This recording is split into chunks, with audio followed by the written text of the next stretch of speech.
Oui, à marge de la première session ordinaire du conseil d'administration d'IPAM, où on devrait venir présenter le plan stratégique pays, qui a été d'ailleurs approuvé avec succès.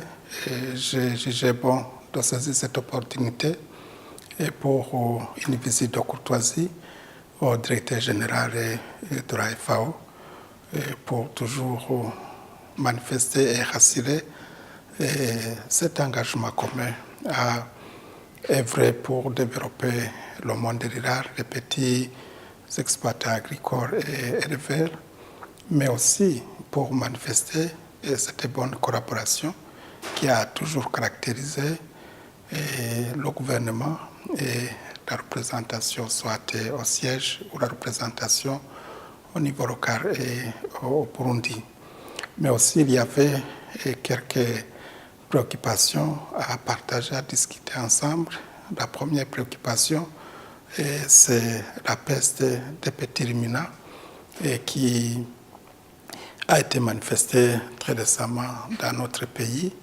Et à ce sujet, nous nous sommes convaincus qu'on a déjà envoyé une requête, on a déjà envoyé un projet et le DG m'a rassuré qu'il va traiter avec urgence et diligence et ce projet où on a besoin de 800 000 vaccins et avec des équipements pour contenir la maladie pour un montant d'à peu près 460 millions de dollars.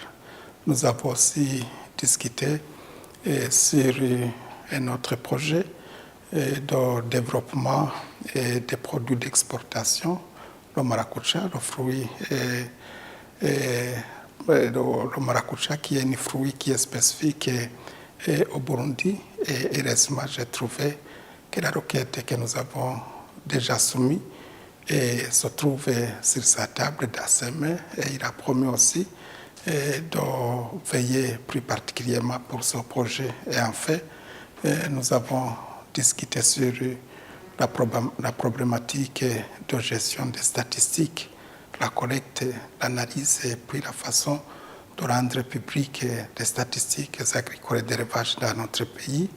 Et il a promis qu'il y a une équipe au niveau de l'Union africaine et dans le cadre de la FAO et qui viendra travailler avec les cadres du ministère de l'Agriculture et de l'Élevage pour rendre beaucoup plus pertinent et de manière beaucoup plus convenable les statistiques de notre pays. Parce que nous avons vu comme l'agriculture, c'est un secteur qui est porteur de croissance au Burundi. Tous les partenaires visent les statistiques de notre ministère et nous voulons être conséquents et rendre durable la gestion des statistiques au Burundi.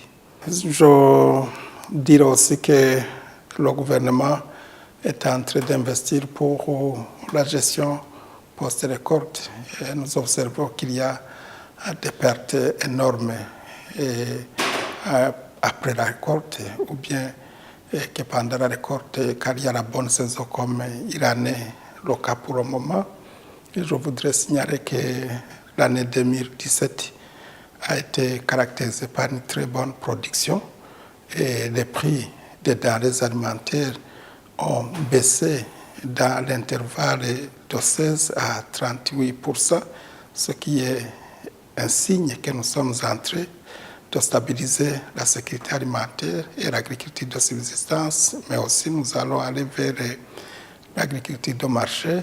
Pour y arriver, il faudra qu'on arrive à gérer cette production, stabiliser les prix sur le marché. Et c'est ainsi que le gouvernement vient de mettre en place une agence de gestion de stock stratégique alimentaire au niveau national. Et là aussi, nous avons sollicité l'assistance technique de la FAO.